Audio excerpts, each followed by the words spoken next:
Hello everyone, আপনাদের সকলকে স্বাগত জানাই স্পার্কলিং শাইনি চ্যানেলের আরেকটি নতুন ভিডিওতে। আজ আপনাদের সাথে যে ভিডিওটি শেয়ার করব তাতে ক্যামেরাবন্দি আছে আমার ভীষণ প্রিয় কিছু মুহূর্ত। আচ্ছা বলুন তো, বিবাহিত মেয়েদের কাছে সবচেয়ে ভালো লাগার মুহূর্ত কোনটি? উত্তরটা দিতে বোধহয় এক নিমেষও আমাদের ভাবার প্রয়োজন পড়ে না। হ্যাঁ, ঠিকই ধরেছেন, যখন তার বাবা মা তার সঙ্গে থাকে। গত বছর জুলাই মাসের মাঝামাঝি আমার বাবা মা কলকাতা থেকে 1000 মাইল দূরে 7 সমুদ্র 13 নদী পেরিয়ে দেখা করতে এসেছিল তাদের ছোট্ট রাজকন্যার সঙ্গে। যদিও সে আর ছোটটি নেই, সেই রাজকন্যা এখন রানী, আর রাজা রানীর সংসারে আছে তাদের ছোট্ট রাজপুত্র আফিয়ান, যাকে আপনারা রনি নামে চেনেন।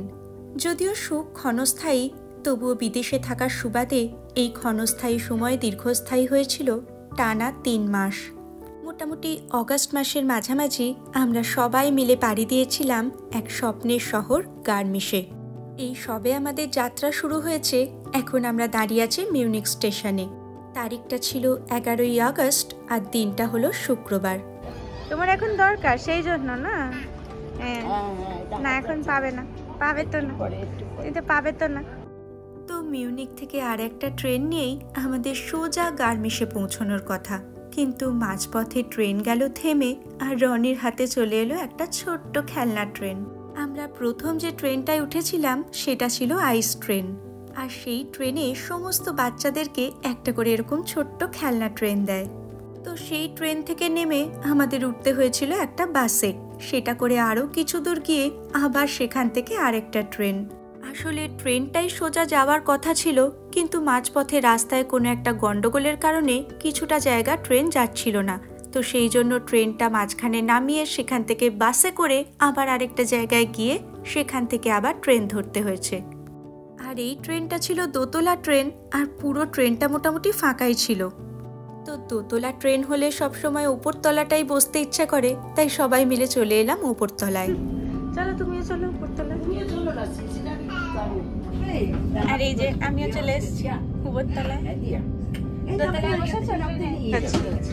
বাচ্চাদের সিট, এসো মামা, বাচ্চাদের সিট আছে তোমার, বেবি সিট।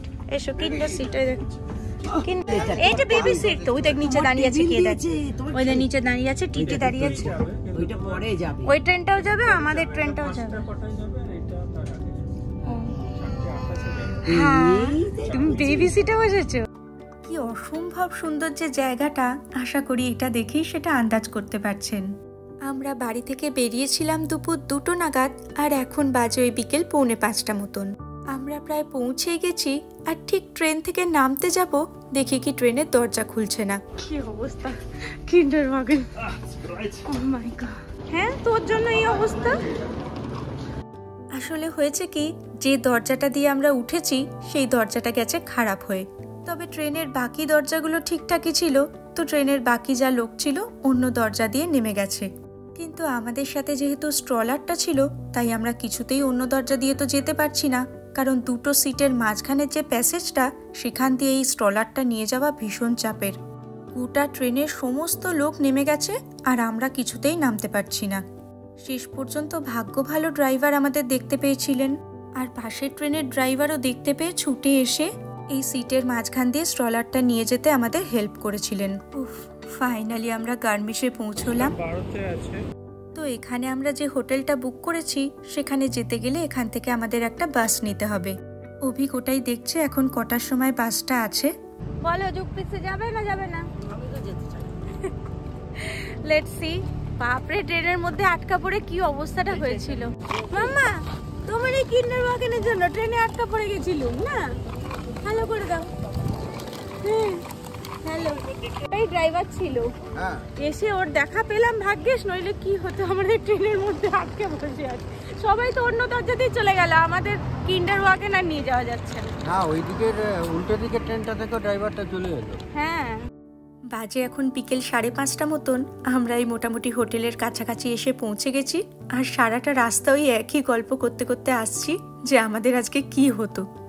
আর এই যে এনাকে দেখুন, কি স্টাইল ওর বেড়েছে। যাকে নিয়ে এত কাণ্ড, সেই স্ট্রলারের ওপর না বসে উনি দাঁড়িয়ে দাঁড়িয়ে কানে হাত দিয়ে যাচ্ছেন। আর হোটেলে ঢোকার মুখে এই দোকানটাতে কি দারুণ দারুণ পেন্টিংগুলো। আর ওই যে সামনেই দেখা যাচ্ছে আমাদের হোটেল দ্রাই মোহরেন। আর এই হোটেলটা আমরা একদম শেষ মুহূর্তে বুক করেছি মাত্র 6 দিন আগে। আসলে আমাদের এর আগে প্যারিস যাওয়ার প্ল্যান ছিল, সমস্ত টিকিট হোটেল সবকিছু কাটা হয়ে গেছিল। তবে শেষ মুহূর্তে জানতে পারলাম ওখানে নাকি কি সব ঝামেলা টামেলা চলছে, তাই সেটা বাদ দিয়ে ঠিক করা হলো গার্মেশে আসবো। এই হচ্ছে হোটেলের এন্ট্রান্স, ভীষণ সুন্দর লাগছে ভেতরটা। যেহেতু একদম শেষ মুহূর্তে বুক করা, তাই অপশানও খুব কম ছিল। খুব সন্দেহ ছিল হোটেলটা কেমন হবে, কিন্তু এখন ঢোকার পর এক ঝলক দেখে মনে হচ্ছে বেশ সুন্দর হোটেলটা। তবে চলুন আগে তাড়াতাড়ি চেক ইনটা সেরে নিই, কারণ এই হোটেলটা বুক করার সময় একটাই অপশান ছিল, পে অ্যাট হোটেল। এখন বিকেল 5:30 মতন বাজে, আর 6টার মধ্যে যদি চেক ইন না করতে পারি তাহলে আমাদের রিজার্ভেশনটা ক্যান্সেল হয়ে যাবে। কেউ নেই রিসেপশনে? সাধারণত আমরা এভাবে হোটেল বুক করি না, কিন্তু যেহেতু লাস্ট মোমেন্টে বুক করতে হয়েছে আর এই একটাই অপশান ছিল, তাই আর কিছু করার ছিল না। তো যাই হোক, সবকিছু ঠিকঠাক মতন হয়ে গেছে। আর এই 305 আর 304 এই দুটো হচ্ছে আমাদের রুম। ওয়াও, এইটা রুম। এইদিকে আছে বাথরুম। ও এই তো তোমাকে দেখতে পাচ্ছি, এই তো এই যে তোমাদের রুমটা। হ্যাঁ, দুটো ভালো বড় বড় বেড দিয়েছে, সাথে আবার একটা সোফা বেডও আছে। এদিকে আছে একটা টিভি, আর এই দিকটায় আছে ছোট মতো একটু বসার জায়গা, দুটো চেয়ার, একটা টেবিল। আর দাঁড়ান, ব্যালকনি থেকে ভিউটা একবার আপনাদেরকে দেখাই। কি অপূর্ব লাগছে চারিদিকটা দেখতে, এক নিমেষে যেন মনটা ভালো হয়ে গেল। আজকের ওয়েদারটাও এত ভালো। এদিকে এটা হলো মাদের রুমের সাথে যে অ্যাটাচ বাথরুমটা। কানেক্টিং, বাট দেখ দুটোই কিন্তু বাঙ্ক বেড ফেড নেই, দুটোই ভালো ভালো বেড দিয়েছে, সোফা বেডও নয়। হে হে হে, দেখেছি, ওদিকে ব্যালকনিটা দেখে এসো। ঘর পছন্দ হয়েছে? আমার ভালো লাগছে, ভালো লেগেছে। ও ভিউটা অসাধারণ।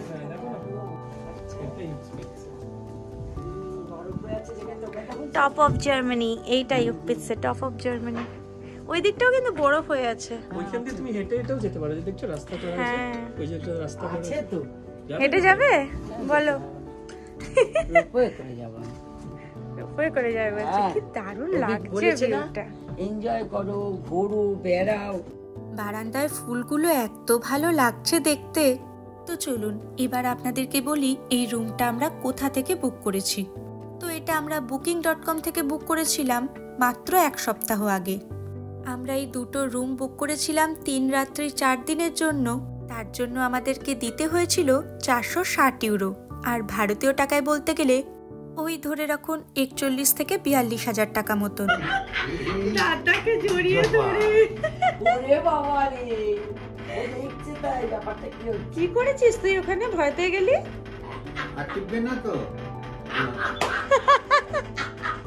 ও বলে সুইচ টিপেছে, ওই জানলাটা খুলে।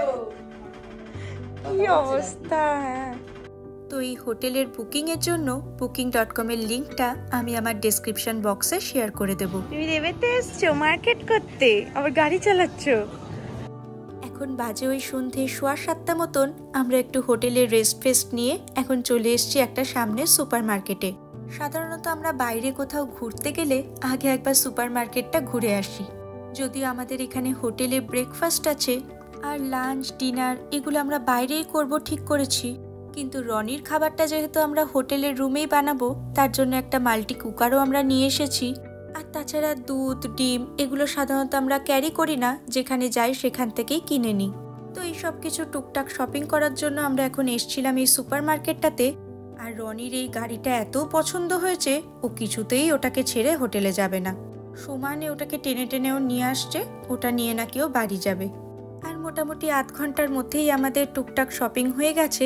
এখন অভিক দেখছে কোথায় ডিনার করা যায়। ওই দেখ পিক পিক আওয়াজ হচ্ছে, যাস না মামা, ধরবে কিন্তু, যেও না এটা নিয়ে বাইরে। কি কাণ্ড বলুন দেখি, এখনো কাঁদতে বসে গেছে।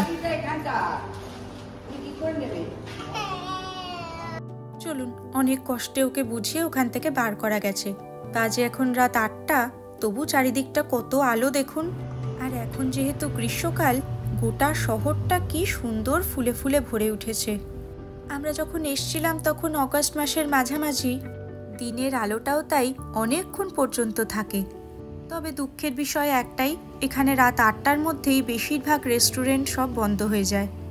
তাই কাছাকাছির মধ্যে দেখলাম একটা সাবওয়ে খোলা আছে, এখন সেখানেই যাওয়া হচ্ছে। এদিকে পড়ন্ত রোদের আলোটা পাহাড়ের ওপর পড়ে কি অদ্ভুত সুন্দর লাগছে। রাত্রিরের ডিনার হচ্ছে সাবওয়েতে। সব দোকান বন্ধ হয়ে গেছে, সব রেস্টুরেন্ট বন্ধ হয়ে গেছে 8টায়। তোমাকে সাবওয়েতে খেতে হচ্ছে, সব বন্ধ হয়ে গেছে।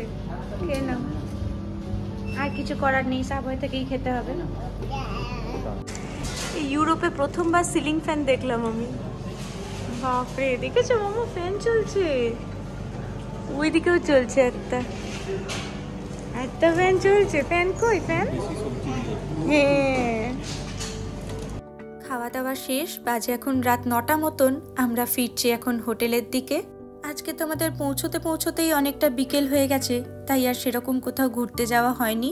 ওই আশপাশটাই একটু ঘুরে দেখলাম।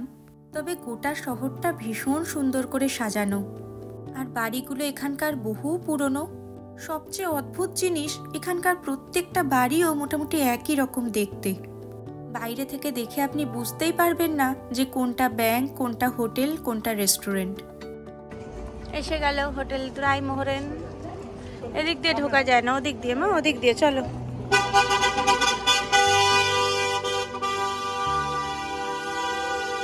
মনে হয় বিয়ে করে যাচ্ছে। এই যে গাড়িটা হর্ন বাজাতে বাজাতে গেল, এখানে সাধারণত হর্ন কেউ বাজায় না। তবে শুনেছি তুর্কিশরা বিয়ে করতে যাবার সময় বা বিয়ে করে ফেরার পথে এরকম জোরে জোরে হর্ন বাজায়। এতে করে নাকি তারা ভূত প্রেত বা কোনো অশুভ শক্তি বা কোনো ব্যাড লাককে তারা দূরে সরিয়ে রাখতে পারে। যাবে, জলে যাবে? চল, এসো এসো এসো এসো। তুমি নামবে না কিন্তু। জল পড়ছে উপর দিয়ে, জল পড়ছে। যাও, ওদিক দিয়ে হেঁটে হেঁটে যাও। ভয় পাচ্ছ? হাত ধরে আছো, ভয় পাচ্ছ? হাতটা ছাড়ো, হাত ছাড়বো না। চলে এসেছি হোটেলে। খাওয়া দাওয়ার পরে একটু ভাবলাম নিচটা ঘুরে দেখি। এই হোটেলেরও নিজস্ব একটা রেস্টুরেন্ট আছে।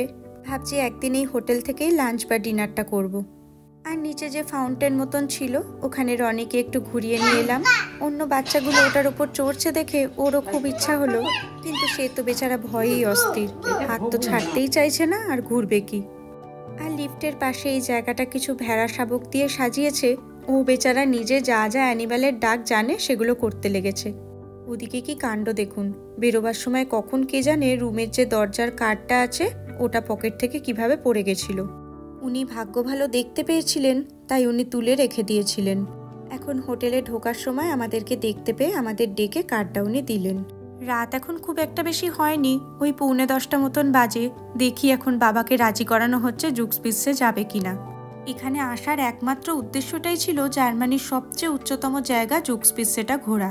এখন বাবা সমানে ভয় পাচ্ছে অত উঁচুতে উঠে বাবার শ্বাসকষ্ট হবে কিনা। দেখা যাক বাবাকে রাজি করাতে পারি কিনা দেখি। পিচ পিচ করছে। আর রনিকে দেখেছেন, আমি ওকে যেমন মিছিমিছি সেন্ট লাগাই, ও আমাকে ওরকম মিছিমিছি ফিসফিস করে সেন্ট দিয়ে যাচ্ছে। চলুন আজকের মতন ভিডিওটা এখানেই শেষ করছি, আবার দেখা হবে কালকে। তাহলে আজকের মতন টাটা।